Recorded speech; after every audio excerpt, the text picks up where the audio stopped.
Now I'm going to go to the oral side, to oral argument, and talk a bit about that, and I'll do the same thing. Start with the trivial, move to the tactical. All right? First of all, dress professionally and conservatively. So don't, in my view, dress in ways that are distracting to the court. Strive for perfect posture. Strive not to move or engage in distracting movements. You certainly can use your hands as an advocate if you're comfortable doing that. It tends to be a bit more restrained in the kinds of gesticulations that you might be more dramatically inclined to use in front of a jury, but you're permitted to show that. You want to communicate to the court not only perfect posture, but perfect voice. And perfect voice involves a blend of professionalism, but a sense of intensity. So speak loudly so that the court can hear you.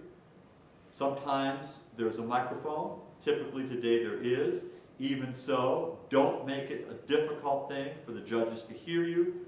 A loud voice is a sign of confidence and passion and intensity. You're allowed to give the court that sense of emotional conviction, but you remember this is reasoned argument, and you're trying to be persuasive and professional. One of the most important elements of posture is eye contact. Generally speaking, as an appellate advocate, I come to the podium with nothing. Generally speaking, I try not to bring any paper to my argument. If you go watch arguments in the Supreme Court of the United States and you watch the repeat players, the great Supreme Court advocates, particularly the advocates from the Solicitor General's office, they almost always approach the podium with nothing. What you'll find in preparing for the argument is you'll be tempted to first have 20 pages, and then you hone it down to 4 pages, and then you hone it down to 1 page. And I'm a firm believer that the most you should bring to the podium is 1 page. But often, once you have it honed down to 1 page, it's so much in your head that if you will practice going there with nothing, you will find that you'll be fine. All right? And the advantage of that is you're first of all telling the court, I know this case inside and out. I don't need any pieces of paper. And secondly, when you don't have a piece of paper, you're looking at the judges. And the most important thing you can do is look at the judges. It is incredible the signs you can get from their eyes, from their body language, etc. If you're zoned into that court, you'll be able to tell the second something's on somebody's mind. You'll be able to tell when somebody's about to ask you a question. Your mind, your brain, your alertness, your adrenaline will be zoned into those people. Because remember, your job is to get inside their minds and hearts, understand where they're coming from, and engage where they're coming from. That's your job as a lawyer, and that's enormously important with an appellate court. A few tics, a few stylistic tics. We all pick up bad language habits. We do it in writing and we do it orally.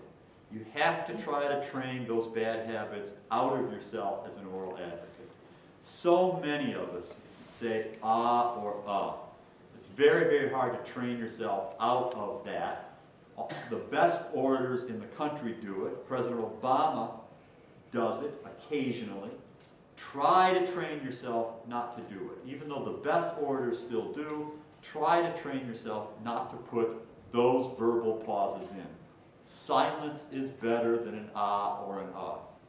You are never allowed to use the word L-I-K-E. You cannot say that word. That is slang, that's teeny bopper language, that's college kid language. You can't say the word L-I-K-E ever in a court, all right? Come up with something else. It sounds like slang. You can't use other words that you associate with casual colloquial language. This is a professional setting, a setting of great solemnity and majesty. So you can't say things like yeah, you got to say yes, etc. Again, it's astonishing how casual some lawyers are in appellate argument. You can be more folksy, a little more colloquial, a little more familiar in trial courts, particularly if you're in the same trial court all the time dealing with routine matters. Although even there, candidly, I don't care for that. You can do that more in that setting, but you should not do that, in my view, in the more formal setting of a typical appellate court. Never be familiar. You may know the judges. You may have been in front of the judges before. You may have clerked with for one of the judges.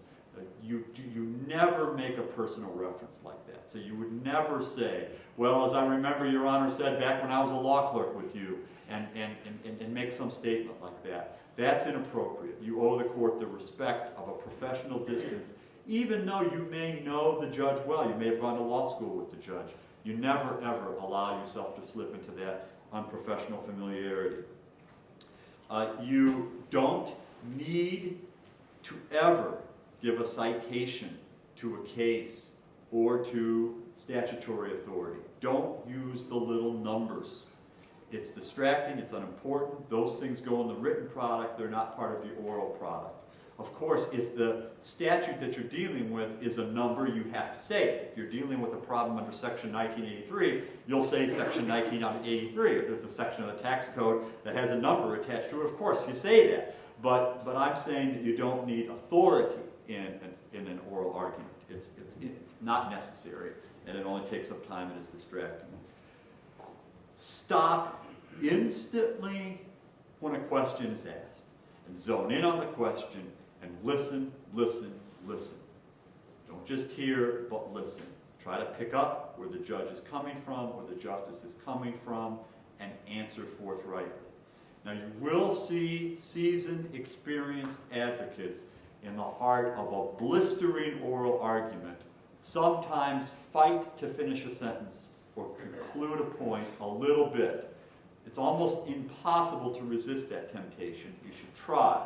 I argued a case in the Supreme Court where I think there were 70 questions asked. So in a 30-minute argument, that's a couple of questions a minute. And sometimes several questions are asked simultaneously. That can happen with a very active court, particularly with a large number of judges. And it may be tempting to try to finish the sentence to one judge while the other judge is asking you another. But in theory, you should stop always and instantly and immediately give your entire attention to the judge that is asking you the question. Here now is the art of it, the tactical art of it. Your job in the oral argument is to tell that core story that I described. And that means the 2 or 3 points that explain why you should win. And so some of the things that you're tempted to do, that you may even read in books you should do, I happen to disagree with. I don't think you can open an oral argument with a sort of detailed outline. Your Honors, we think we should win because of the following 4 points. Under point 1, I have 3 subpoints, and get into that. You cannot do that. I believe you need to have the 2 or 3 things that are the soul and the heart of your case, that is your core story, and you have to constantly try to steer back and fight back and box back against efforts to get you off that narrative. Now there's a tension here. You must answer the question that you're asked. You must answer the question directly. And you're not in charge of those questions. They are. And they may be taking you in ways you don't want to go, off the storyline that you're interested in. And if that's what the judges are interested in, and that's what they think the case is about, you may have to discard your story or partly jettison your story because you've got to engage with them. On the other hand, if you've thought your case through and you know the way to get yourself to a win and you know what your core story is, then don't surrender that core story too easily. And do what you can through the artful bending of answers, through the arcing back as you're answering a question into your narrative. Do what you can to try, if you possibly can, to get your core story out. Imagine you have a winning case and a winning strategy, but it's not obvious. There's 6 ways the case could be presented to the appellate court. 5 of them are losers. You've got the core that could give you a win. And imagine you get to that oral argument and you never get to that. Won't you be disappointed? Won't you feel bad after the argument? Won't you be worried that they won't get it out of the brief even though you put it there because they never got to it in the argument? So that's a big part of your job as the advocate, is to try to, if you possibly can, get the court to go there. If you've thought your case through well, the court will want to go there. And most times they will go there. In fact, often, for a younger lawyer, they'll be there before you're there. That's good, but that's your goal. A few other tactical pointers. Don't play games with your answers. Don't fuss with your answers. If a judge is trying to take you down a road, get you to admit something that is against you in the facts or in the law or in your argument, concede early, admit it, be clean. Don't try to spin or obfuscate or be ambiguous in an answer that hurts you. It almost will always cause the judge, who after all is a seasoned lawyer, to cross-examine you, ask it a second time, pin you down, take you down a frustrating line, waste 2 or 3 minutes. You finally end up either embarrassed or befuddled or confused or conceding the point. You could have gotten there immediately by simply saying, yes, Your Honor, that case is against us. We believe the case should not be followed. Here's why. As I say in my story, and you get back that way. If you're straight with the judge and concede what you can't avoid conceding, then you won't be caught in that kind of frustrating dialogue. As I said before, you got to listen. And that means listening to the possibility that the question you're being asked is friendly. I'd say in actual appellate argument, about half the questions you're asked are friendly. Particularly if it's a very interesting, very divisive issue of the kind you usually get in the moot court exercises. Usually, half of a court will kind of come in predisposed your way and half will not, or a third. And often they're making points to one another. They are trying to shape the case and influence the thinking of colleagues that may be in the middle. You should not assume every question is hostile. Some of the biggest mistakes I've made as an advocate have been to fight back and fuss back and try to contradict a question when, if I thought about it more carefully or listened more carefully the first time through, I would have realized, no, that's a friendly question. I want to take it and run with it and agree with it. Let's get now to the strategy. And this is really the most important part. So I have reversed, in this argument, I have reversed what I just told you should do, which is to lead with the most important part. But I want to end on this because I think this is the joy of being an appellate lawyer. I love appellate advocacy. I absolutely love it. I would do it every single day if I could do it. I'd do it for free. If somebody called me tonight and said, we got a case and the lawyer's gotten sick, he's got swine flu, and somebody's got to do it, I'd say, fax me the brief, I'm going to read it tonight, I'm going to figure it out, I'm going to be there in the morning. It is exciting and interesting, and one of the reasons it's so fulfilling is that it's such a pure act of creativity and strategic judgment. So some thoughts on that. As many of you know, there are 2 different kinds of modes that you can enter into as a legal thinker and as a lawyer. The brainstorming mode, the solution-generated mode, the mode in which you're trying to just creatively think through things and figure things out and put ideas out there and just generate a lot of possibilities. And then the evaluative, more strategic mode where you're rejecting bad ideas, going with good ideas, shaping the story, shaping the narrative, shaping your theory of the case, figuring out your way to win, and moving there. Sometimes you have no opportunity to engage in the creative mode. Sometimes the case has come to you as a sort of set piece, and you are stuck with the way it's been framed and been tried below, and you more or less have to make your appeal a continuation of what happened below. Sometimes you were the lower court lawyers. I mean, sometimes you start on a litigation team, you're at the trial level, and then you're part of the team that takes it up on appeal. But I will tell you, very, very, very often, that's not the case. Very often, a case is tried, certain themes are emphasized, certain things come out, the trial lawyers and the trial judge get into a certain groove as to how the case should be conceptualized and how it's framed. You get the record, you come to it as an appellate lawyer, you now have the chance to some degree to reshape it. You can take things that may have not been at the heart of the matter below that will be critical on the appeal, you need to be creative and open and brainstorming as to how to approach an appeal, even though the case already has a history. Of course, there are things that you can't change. You can't change the records, you can't change the facts, you can't change the testimony, you can't change whether an argument was preserved or not below, whether an objection was made, etc. But you have a lot of strategic opportunity to shape what you think is the way to win the case. Your thinking will evolve. You live with the case and your thinking evolves. In actual practice, you may live with a case from the moment the notice of appeal is filed until the oral argument is finished for 3 months, 6 months, 9 months, 18 months. It depends on the court that you're in and how fast the court moves. You may appeal it through more than one level. You may first argue in an intermediate appellate court and then go to an appellate court. And it is astonishing, even among experienced, seasoned lawyers, how your perception of the case, your perception of the issues, your solution to how you get to a win can evolve over time. I'm almost embarrassed to say this to you, because there are times when I scare myself when this happens.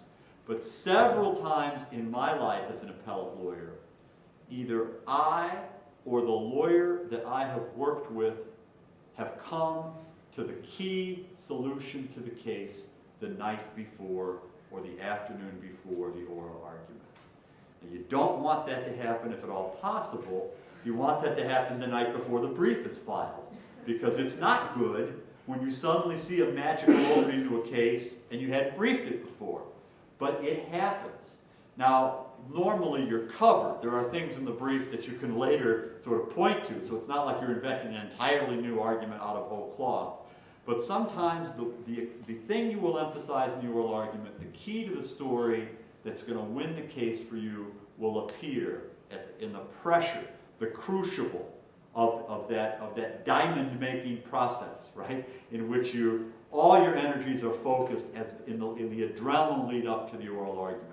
I'll give you 2 examples. One was a case in which I was not the advocate. I was an amicus lawyer in the case, but was assisting with the lead advocate. The judge in the case turned out to be, there were 3 judges in the case, it was a Fourth Circuit case. One of the judges was Michael Ludig, who's now the general counsel at Boeing, but had been a judge on the United States Court of Appeals for the Fourth Circuit. I bring that up because he will be one of the judges in the finals of the competition that year, this year here at Washington and Lee. The case was a First Amendment case. It involved the question of whether a newspaper reporter in a newspaper owned by the New York Times Company could be penalized in criminal contempt because a reporter had revealed sealed information that the reporter was accidentally given by the district court clerk in an envelope. And the envelope was not sealed. It was opened. The flap was not sealed with gum or adhesive. And the reporter got this stack of materials, and the reporter, like any curious reporter would do, opened the envelope, read the sealed information, which the reporter wasn't supposed to know, and wrote a story. The story revealed the amount of money in a big toxic tort case that the case had settled for. So fascinating questions of constitutional law, fascinating questions involving journalism and the First Amendment as to whether the reporter could be sent to jail and the New York Times Company fined because they had violated the judge's intent that the order be sealed.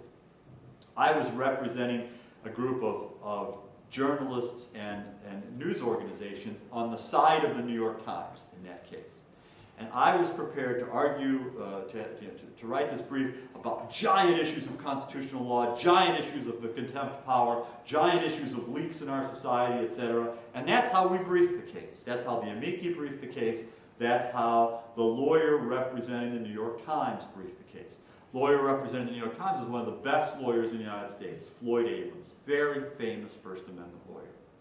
So it's the afternoon before oral argument. It's in Richmond, the headquarters of the Fourth Circuit. In the Fourth Circuit, you don't know who the judges are in your panel. This varies across the country, but you don't know until you arrive that morning who your panel will be. We're doing one of the rituals, going over everything, in the Jefferson Hotel the day before the argument, and suddenly Floyd Abrams, this very famous, world-class First Amendment lawyer, starts to have questions about the envelope. He wants to know about the envelope. Do we have a copy of the envelope? Is the envelope in the exhibits? Is it in the record? He's fussing over the envelope. I keep wanting to talk about the First Amendment and giant issues. Where's the envelope? Where's the envelope? He gets the envelope. He says to me, where's the court order on this envelope? Well, all it says is something like sealed or something like that. There's no order complying with the federal rules of civil procedure on the envelope. The envelope's an envelope. So he says, I think I'm going to lead with that. Well, that seems shocking to me. We'd gone to all this effort, gotten all these amici, written all this First Amendment stuff, and he was going to argue envelope law. He gets into the Fourth Circuit. There's Judge Ludig and two other fine judges. He talks about the envelope. He had it right. He saw the way to win the case, take what was a very close case. No one knew who would win. All sorts of unsettled issues of constitutional law yet to be straightened out. And he, the day before, for the first time saw, you can't send a person to jail for opening an envelope. An envelope's not itself a court order. The reporter was aware of, had no order, didn't even violate an order. The reporter just opened an envelope and there's no order on the envelope. That ended up completely convincing the court in the case. Now, I'm sure if you had to do over, he wouldn't have, and I wouldn't have, thought of that 24 hours before the argument. The important thing is to see that that can happen and to be open to that possibility. I'll give you one other brief example. When I argued a case in the Supreme Court called Virginia versus Black in the U.S. Supreme Court, I'm doing the same thing. So I'm at the St. Regis Hotel with a team of lawyers. All of us have been working on it forever. We're having lunch. It's the day before oral argument. And I get restless. And I say, where's the jury instruction? We had 3 cases consolidated. Where's the jury instruction in the Black case? Where's the jury instruction in the O'Meara case? Where's it? And I, for the first time, after I'd been living with this case for 3 years, for the first time, I focused on minor nuances in the differences of the jury instructions in the various cases. I had that there as enormously important. I saw that as enormously important and made adjustments in what I was going to lead with. Now, it turns out I had no chance to lead because I got asked questions within the first 5 seconds and never was able to do it. But I'll tell you an incredible moment. The lawyer for the state of Virginia, my opponent, a friend of mine, someone I have a lot of respect for, named Bill Hurd, who was the Solicitor General of Virginia, gets to the podium. He's a few seconds into his argument, and Justice Sandra Day O'Connor says, Mr. Hurd, can you point me to the page in the record in which the Black instruction was given and tell me exactly what it said? I knew the page number. I knew the words verbatim. I knew exactly where she was going with that question and why. And I then got back to that when I was there for the oral argument. And so it's incredible how the creative process continues as you're going along. Of course, I don't advise that if you can avoid getting here. Here's the overall strategy. Again, since we're going to have Judge Ludig as among the panel for our championship round, let me tell you what I once heard him say in front of 600 or 700 lawyers at a conference when he was on the Fourth Circuit and was being asked to talk about appellate advocacy, the written and the oral product. He said, what I am hoping for is that you have torn this case apart. You have looked at it from every angle, from every conceivable philosophical and theoretical position, from every legal position. You have torn it apart, thought about it, worked it around in your mind, really put it through every conceivable intellectual angle that you possibly can. And then put it together in a way that makes sense and that is rational and believable, and you're able to communicate to me the benefit of that thinking. Because as a judge, that's what I want to do. I want to get the right answer. I want to have analyzed the case as thoroughly and thoughtfully from every way I possibly can. And if you as the advocate gain my trust in getting me to think you've done that and this is your work product, that makes you a great appellate advocate.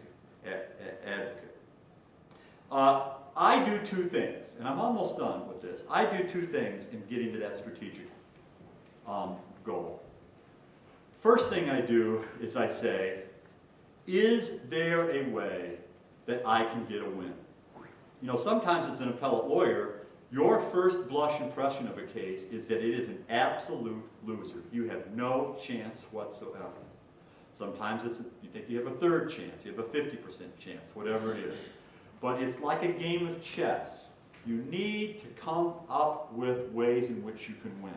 And you know, you can have giant wins, medium wins, little technical wins, etc.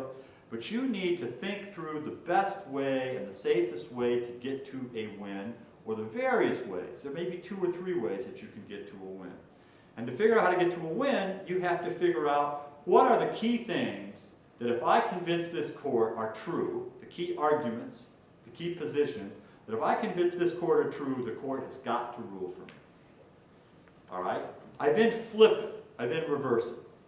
And I say, if I get beat in this case, how will I get beat? What's my vulnerability? If I go through that disappointment of reading that opinion the morning it comes out, and I read that we've lost, what's the likely reason I will have lost?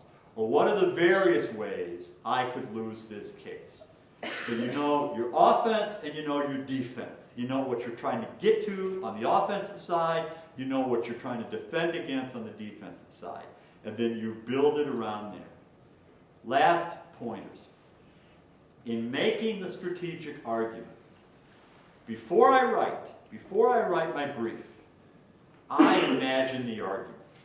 So after I've done the creative thinking and the evaluating and the kicking around with others and the conceptualizing of my case, outlining, do all kinds of things, playing on scratch paper, doing all the things you do when you're trying to analyze a case, before I actually start to write, I say to myself, what is the hardest question I'm going to be asked at oral argument? What's my best answer to the hardest 1 or 2 or 3 questions? What have I got to have clear answers to? And what are the best questions, the best statements I can make to win? And what are my ways of responding to the other side's best questions? That identifies the core for me. That tells me what I've got to make the centerpiece of my case around, what my story will be. And then I write my brief around that.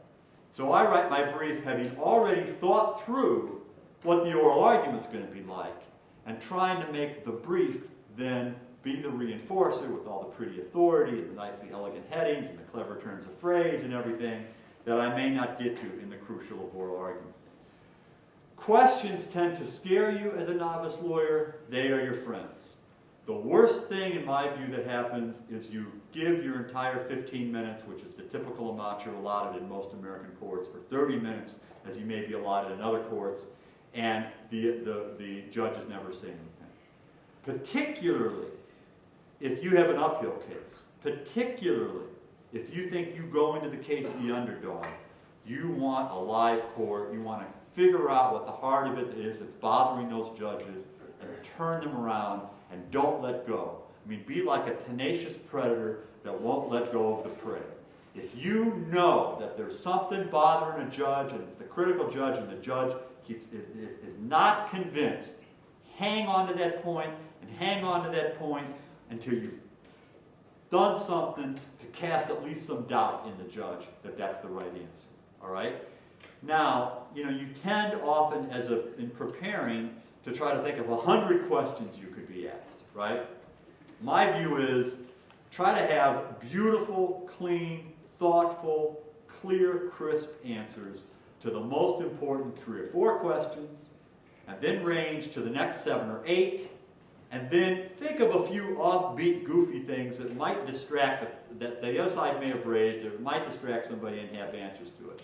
You pretty much should have a clean, clear answer to everything you can conceivably be asked. You should have thought through everything they can ask you and know what your position is. I tell you what's bad is when you're up there in the middle of an argument and there's a sense that the court has that you're not quite sure what your position is. Are you saying it's a negligence case, or are you saying it's a recklessness case? Are you trying to have it both ways? What's your position? What's the rule you want the court to adopt? You need to have thought through that as cleanly as you possibly can.